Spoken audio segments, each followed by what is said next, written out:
वातावरण ऐसा हुआ, उनकी बुद्धि बिगड़ी और आपस में जो है वो लड़ने लगे थे, अस्त्र शस्त्रों का प्रयोग करने लगे।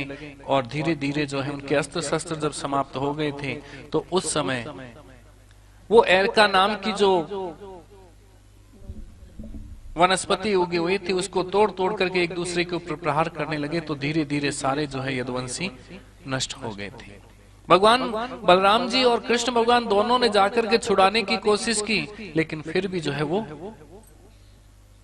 भगवान कृष्ण और बलराम जी के ऊपर भी उन्होंने आक्रमण किया। तो भगवान वहां से जो है वो चले जाते हैं। बलराम जी ने कहा कि महाराज मैं ये नहीं देख सकता। और बलराम जी जो हैं शेषावतार हैं, उसी समय उन्होंने भगवान को प्रणाम किया और देखते देखते जो है वो समुद्र के अंदर चले गए थे। शेषनाग के अवतार हैं। और भगवान जो है प्रभास क्षेत्र में एक पीपल का एक पेड़ था, उसके नीचे जाकर के लेट जाते हैं। और उसी समय एक बहेलिया आता है और उसको वो हिरन समझ करके, हिरन की आंख समझ करके बाण चला देता है और वो बाण जो है भगवान के चरणों के अंदर लग जाता है।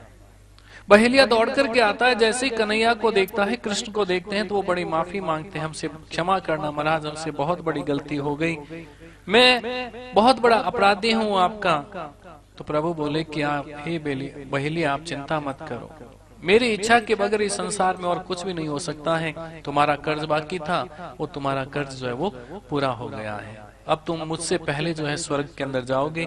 कर्ज ये था, रामावतार के अंदर भगवान ने जो है बाली को छुप करके मारा था और भगवान को यहाँ पर भी उसी बाली, महात्मा संत लोग कहा करते हैं कि वही बाली जो है बहेलिया बन करके आया और यहाँ इन्होंने छुप करके मारा है।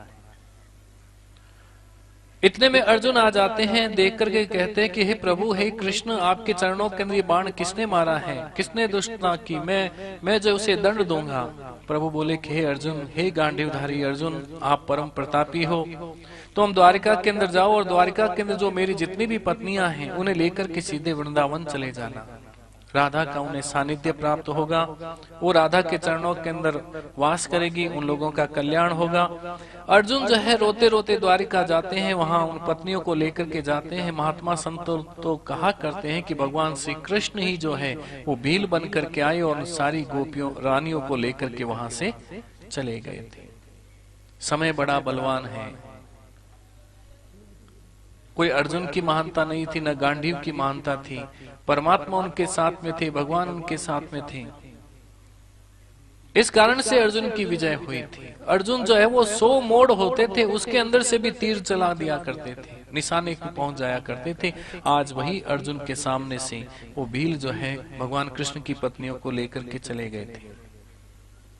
इतने में दारुक नाम का सारथी आता है, जिसने जीवन भर गोविंद के रथ को जो है वो चलाया था, कमंडलों में जल भरकर खिलाया। और क्या हुआ, आपके चरणों में ये बाण कैसे लगा? प्रभु बोले कि दारुक, मैंने तुम्हें कभी भी अपना सारथी नहीं माना है, तुम तो मेरे मित्र हो। तो महल के अंदर जाकर के, महल के अंदर जाओ और वहां जाकर के जितने भी जो यदुवंशी जो शेष बचे हैं, उन सारे यदुवंशियों को ये कह दो कि द्वारिका तुरंत छोड़ दे, मथुरा में चले जाएं, क्योंकि मेरे जाने के बाद जो है ये द्वारिका जो है समुद्र के अंदर विलीन हो जाएगी। दारुक ने कहा कि हे प्रभु, मैं आपकी इस परिस्थिति के अंदर आपको छोड़ करके जाऊं कैसे? तो प्रभु ने कहा कि मेरा आदेश है। आकाश मंडल से देवता आए, ब्रह्मा ने कहा कि अब ये देखना है कि प्रभु जाते कहाँ हैं। देवता ने कहा कि प्रभु देखते हैं कहाँ जाते हैं। टकटकी लगा करके गोविंद को देखते रहे। बोलिए द्वारिका नाथ की। व्यास जी कहते हैं कि कृष्ण का जन्म नहीं होता है, मृत्यु नहीं होती, वे तो अवतार लिया करते हैं। और उसी समय प्रभु जो है वो अंतर्धान हो गए, देवताओं को दिखे ही नहीं कि वो किधर गए। भगवान श्री कृष्ण अपने तेज को, एक तेज को जो है वो भागवत के अंदर स्थापित करके वो वहां से जो है वो चले जाते हैं। और एक रूप के अंदर वो वृंदावन के अंदर आज भी जो है वो वास करते हैं। भगवान श्री कृष्ण का वास स्थान जो है भागवत और वृंदावन, गोकुल, मथुरा जो है ये परमात्मा की निवास स्थली है।